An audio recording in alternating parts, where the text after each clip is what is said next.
This is the assignment number 4 for chapter 10. Um, so here we go.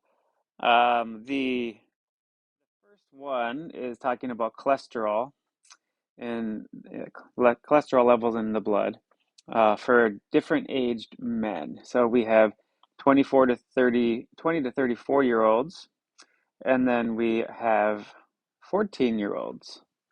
It's kind of odd to me that this is a range and then this is a single age, but those are the two groups. And um, let's see, they tell you, this is good to know, that the distribution follows a normal distribution for both of these categories of ages, okay? And they each have their own average and their own standard deviation. And on letter A, we are picking one person. Like, a lot of kids overlook that. So the sample size is one. Okay. And part A says, what is the shape, the center, and the spread? If you pick one kid or one 14-year-old and one 20 to 34-year-old, and then subtract them. Okay. We're doing the men minus the boys, apparently. M minus B. So the shape, the distribution will be normal. Why is it normal? Because the sample size is only one, you might say. Because it tells you in the directions that the cholesterol for all men is normally distributed, and the cholesterol for all 14-year-old boys is normally distributed. So it was kind of given to you. So no matter what the sample size is, the distribution would be normal. The center of it would be the average man minus the average boy, which is 188 minus 170, which is 18, would be the average difference. And the standard deviation would be taking each, remember you add the variances, remember this formula? So the standard deviation of men minus boys would be the variance for men plus the variance for boys, square rooted to bring it back down to standard deviation.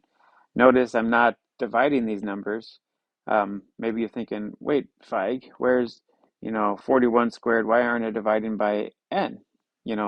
Because, well, I am, but because n is 1. So I don't need to this time. So the standard deviation is huge. It's 50.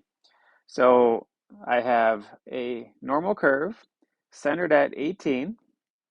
Okay, and then what I took time to do is I did 18 plus 50.8. I got the first standard deviation. And then I did it again and got the third. This is probably overkill. You don't need to necessarily fill out all of these numbers, but I went up 3 standard deviations and down 3, just to give myself a picture of what's going on, because it's going to help me on part B. So part B says, what's the probability that, again, one 14-year-old boy has a higher cholesterol than a randomly selected man, age 20 to 34? So this at first might catch you off guard, but essentially we're finding a z-score and the probability of it. So here's the difference, M minus B. So we're going to find one man and one boy, subtract their cholesterol. And if the boy's cholesterol is higher, if if the it would be like this, right? M is less than B. If that's the case, wouldn't it be this? That when you subtract them, you get a number less than 0 right here. This would be what we're looking for. So we're trying to find a z-score where the difference is less than 0. So this is essentially the data point I'm looking for. So on my curve, it's this green line. Can I find so 18 is what I expect. 18 is the center. So 0 is below average. So it's going to be a negative z-score. I'm subtracting 18, which is why I found this in part A. And I'm dividing by the standard deviation, which is also why I found this in part A. So I do this to get the z-score, okay? So this green line right here has a z-score of negative 0.35, which is kind of what it looks like, right? Because um, here's 18 right here. Here's negative 32. Zero's right about where it's marked, and there you have it. And this would be -1 standard deviations. This is 0 standard deviations, -1, -2. So It fits the picture, okay? Then if I look this up on my green packet, I will get this for the area, or the probability, or the area under the curve. So there's a 36% chance that the boy um, has higher cholesterol than the man. All right, number 37 is building upon number 35, okay? The only difference here is now we're taking a larger sample size. We have 36 boys and 25 men. So now there are different sample sizes. One is 25, one's 36, okay? So since it's a larger sample size, this will reduce the standard deviation. It's still normal because this is what part A says, describe the shape, center, and spread. It's still normal for the same reason it was up here, because up here again it said these populations are normally distributed. The center will not change just by taking a larger sample. It's still 18, okay? What changes is right here. Now notice I'm dividing by the ends, the sample sizes of each group. So there were 25 men, is that right? Yes. Yes, 25 men and 36 boys. What that is essentially doing is it is reducing the standard deviation to 9.6. So it was, if you recall, it was 50. So when I only pick my sample size of one, that's a huge variability. And now that I've got the samples up to 25 and 36, it is really, really cut down. And then it's the same question on part B, okay? Find the probability of a sample difference that's less than zero. It's not phrased the same way. Up here it said that the boy has more cholesterol, but that if you subtract them and you get less than zero, isn't that what I had right here, essentially? So it is, right? And so again, if I subtract them, I get less than zero. The only difference, honestly, between this part B and this part B is that I have changed the standard deviation from 50 to 9.6, from 50.8 to 9.60, which what that's going to do is look at the huge effect it has on the z-score. This line was at zero, or sorry, was at a z-score of negative 0.3, okay, for where zero falls on the line. But down here, I've drawn it again, and I've relabeled it. Now look where zero is. I've counted up by 9.6 and down by 9.6. So the whole curve has a much different label, and zero's way down here. Here's if I did another color here for z-scores, right? This is a z-score of 0, -1, -2, -3. So you can tell the z-score is almost -2, which is exactly what it shows, right? Right there. And so you can tell the probability is going to shrink way down. You could do on your calculator normal CDF. This is just a reminder. You could do -99, -1.88, right? Because this line is -1.88, and if you keep going down and down, down, you just put in a really large negative z-score, and that will give you an answer of 3%. Okay? So I find that fascinating, actually. When you only pick one person up here, there's only a 36% chance. There is a 36% chance, which is pretty reasonable, pretty large. If you increase the sample, look at this. The probability of having all the all the boys weigh more than all the men averaged, it drops all the way to 3%. That's pretty amazing. 53. This one is about comparing males versus females and who talks more. It's describing it that they have random samples of males and females that are students at a large university. They were somehow record how many words they talk each day. Females have an average of 16,000-ish words a day. Males have an average of about 16,000. Well, they're both pretty close, okay? And here's their standard deviations per day, okay? Looks like males have a higher standard deviation than females, okay? Part A is essentially do a whole HITAPSY to see if there's a difference in how much males and females talk. I just noticed down here, I guess I did this whole thing with men and women. Well, all right, I can tweak it as I go, I suppose. So I should do males and females. Okay.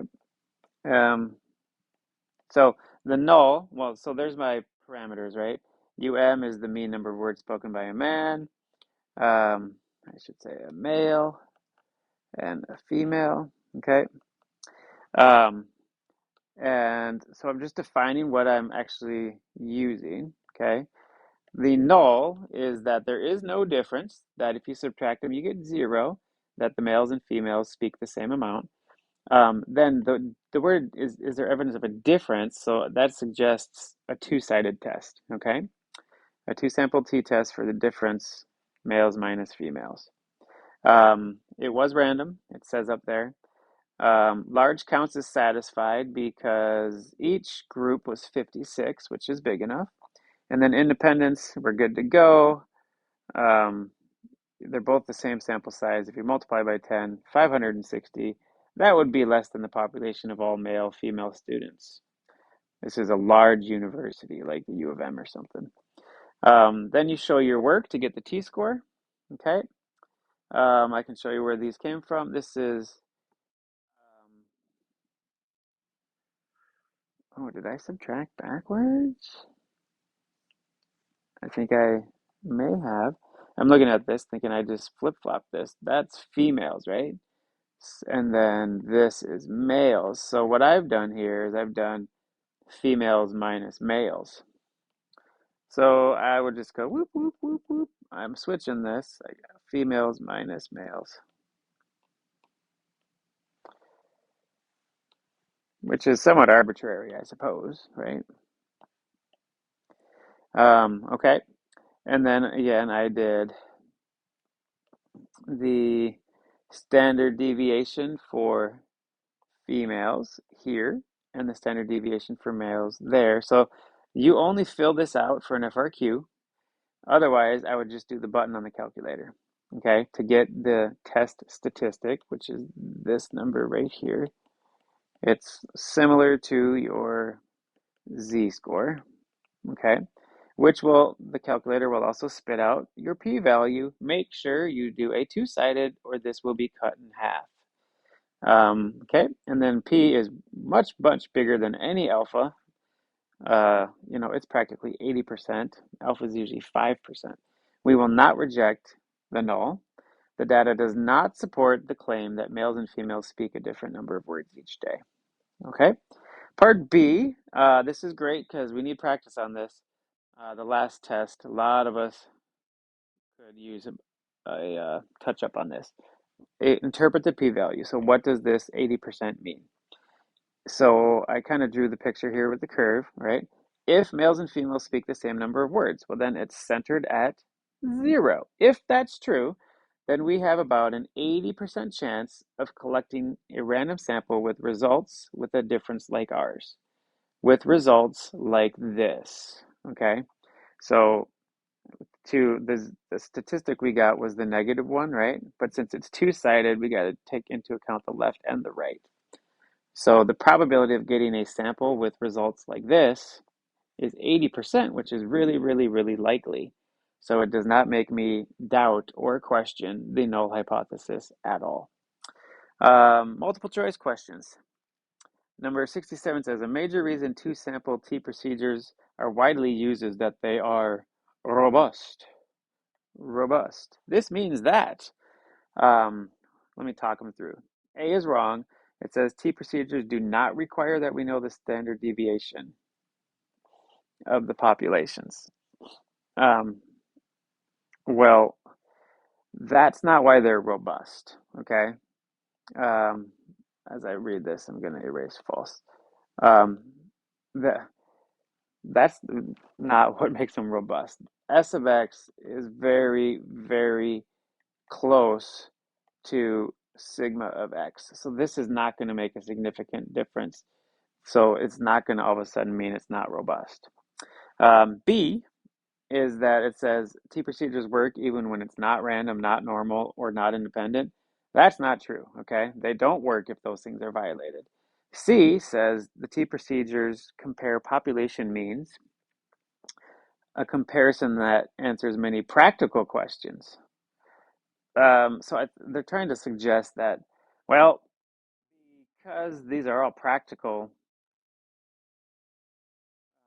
situations often lead to t-tests. That's true, but simply being practical doesn't make the test robust. Robust means that it's going to give you valid, solid results. That's not it. It's D, okay? It says confidence levels and p-values from t procedures are quite accurate, even if the population distribution is not exactly normal. That's it, because it's trying to get at this idea here that I've listed. We only need to satisfy the CLT, right? We need n to be greater than or equal to 30. So even if the population is not exactly normal, that's okay, remember?